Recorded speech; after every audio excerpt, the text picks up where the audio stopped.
নমস্কার বন্ধুরা, আজকের রেসিপি হচ্ছে কাতলা মাছের কাঁটা চচ্চড়ি। করতে কী কী লাগছে চলুন দেখে নিই। প্রথমেই গ্যাস ওভেনে কড়াই বসিয়ে তাতে সরিষার তেল দিয়ে দিলাম, আর নিয়ে নিয়েছি কাতলা মাছের মাথা। এইগুলো ভেজে নেব। তার আগে তেল গরম হয়ে গেছে, হলুদ দিয়ে দিলাম। হলুদ দিয়ে মাছের মাথা কাঁটাগুলো ভালোভাবে এপিট ওপিট করে লাল লাল করে ভেজে নেব। আপনারাও কিন্তু লাল লাল করে কড়া পাকে ভেজে নেবেন, তাহলেই কিন্তু এই মাছের মাথার কাঁটা চচ্চড়িটা খেতে কিন্তু অসাধারণ লাগবে। আমাদের কিন্তু অলমোস্ট ভাজা হয়ে গেছে, আমি তুলে নিলাম।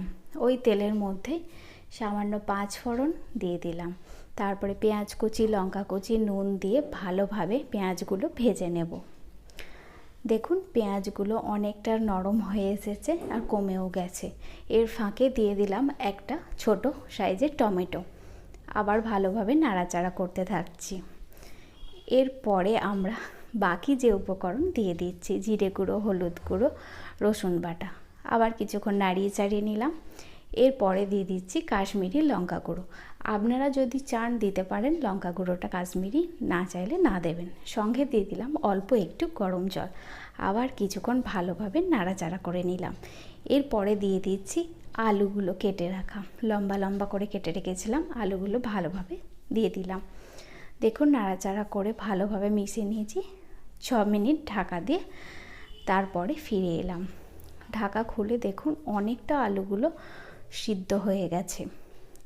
এরপরে কিছুক্ষণ নাড়াচাড়া করে আমরা মাছের মাথার কাঁটাগুলো দিয়ে দিচ্ছি। আবার 2-5 মিনিট মতন ঢাকা দিয়ে রান্না করব। তার আগে অল্প একটু চিনি দিয়ে দিলাম, যাতে খেতে স্বাদটা কিন্তু অসাধারণ আসে বা ব্যালেন্স হয়। আবার কিছুক্ষণ দেখুন নাড়াচাড়া করলেই আমাদের রেডি হয়ে যাবে কাতলা মাছের কাঁটা চচ্চড়ি। আমি গরম গরম ভাতের সাথে পরিবেশন করেছি কাতলা মাছের কাঁটা চচ্চড়ি। দুর্দান্ত খেতে লাগে, একবার হলেও খেয়ে দেখবেন। যদি রেসিপিটি ভালো লাগে প্লিজ বেশি বেশি করে লাইক, কমেন্ট ও শেয়ার করবেন। আপনাদের সকলকে অনেক অনেক ধন্যবাদ।